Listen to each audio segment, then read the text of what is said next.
Earlier this year, against a backdrop of record-breaking February snowstorms, Minnesota's Native communities and their allies gathered at the Minneapolis American Indian Center for what has become a somber tradition. We are excited to be in community with you all today to lift our voices and raise the stories and the faces of our murdered and missing Indigenous relatives.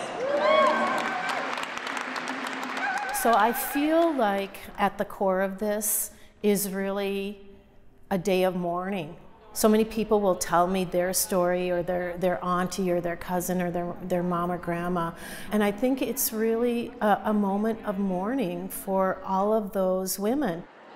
Native women make up less than 1% of Minnesota's population, and yet they experience murder rates at 10 times the national average. And many of these murders simply go unnoticed. The data part is probably one of the key issues because most often people will ask me, well, how many women are we talking about? You know, where is this happening? How many this year?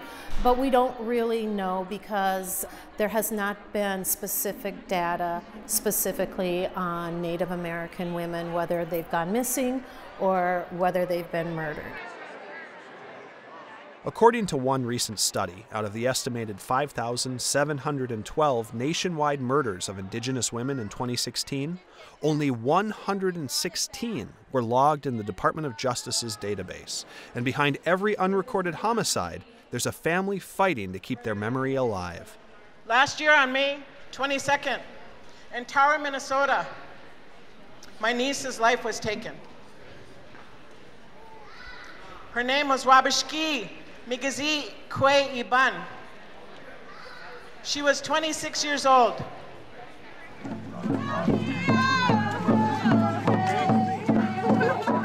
This gathering, which culminated in a public march, is meant to remind lawmakers that the Native community is both suffering and tired of the excuses. Our message today is that we don't want to see another one. We don't want another person who's missing. We don't want to hear about another one of our relatives who's missing. We want an end to it. We don't want to have any more murders, and we want to stop the genocide and the invisibility of our people.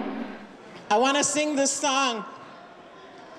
And this song is a healing song because every single one of us has lost somebody.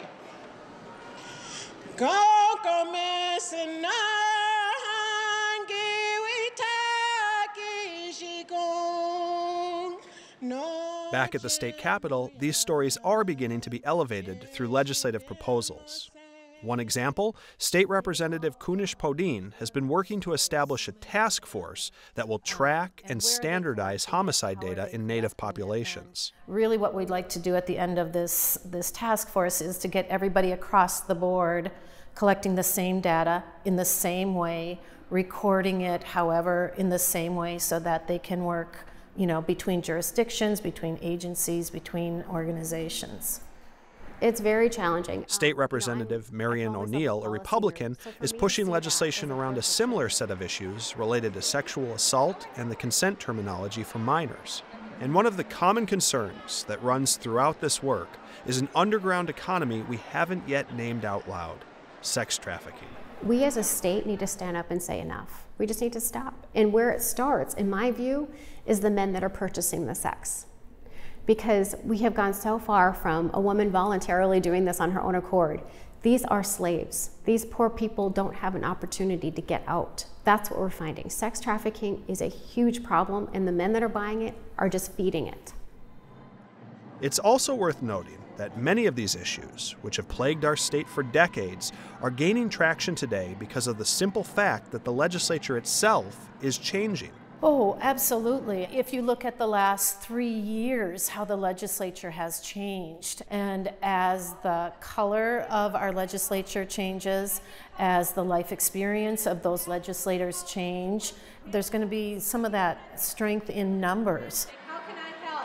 So I see this as step 1, and I'm ready to do step 2, 3, 4, and 10, whatever it takes.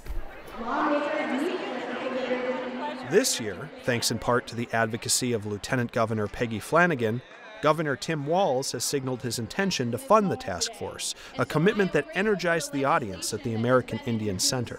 And I am proud to tell you that full funding for the Missing and Murdered Indigenous Women's Task Force is within the governor's budget.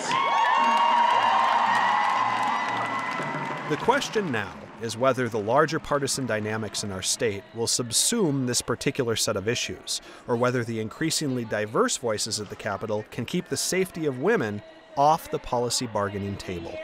My fear is something so important to women and to victims becomes a bargaining chip, and I don't want to see that. I don't want to see this being bargained for something else. And that's what happens when you put them in an omnibus bill. No. This is historically so emotional that it would be so inappropriate and so hurtful to use it as a bargaining chip in any kind of negotiation tactic.